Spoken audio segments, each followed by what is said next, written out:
Let me explain why all these influencers that start a clothing brand and all these YouTubers that start a clothing brand, it's unrealistic as fuck. I'm sure you guys seen all these other influencers on YouTube, on TikTok, Instagram that start a clothing brand. They hit 100K per month on their first ever month. Or anybody that has a lot of connections, or they start off with a lot of money. All of that is very unrealistic. If you look at all the clothing brand owners on this app or on YouTube that have like a course, or I don't know, just talk about clothing brand content, isn't it funny how most of them were influencers before, where they had a lot of connections? The very small percentage of people are just nobodies that had no money. They came from nothing, no connections. They're not an influencer. The main reason why is because it's literally a cheat code if you're an influencer and you start a clothing brand. You already have an audience. The hardest part of starting a clothing brand is building an audience. But if you have 50K on Instagram, 50K on TikTok, and you post fashion relating content, or even if it's not relating to fashion at all, even if you just have a personal brand, it's 100 times easier.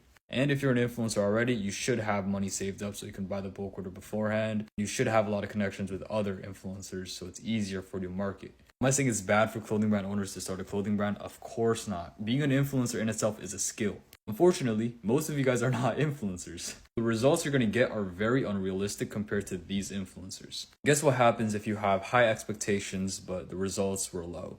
You will be disappointed, and guess what happens when you get disappointed? You fucking quit. If you guys like videos like this, I just posted a video on YouTube. Go watch it, to my bio.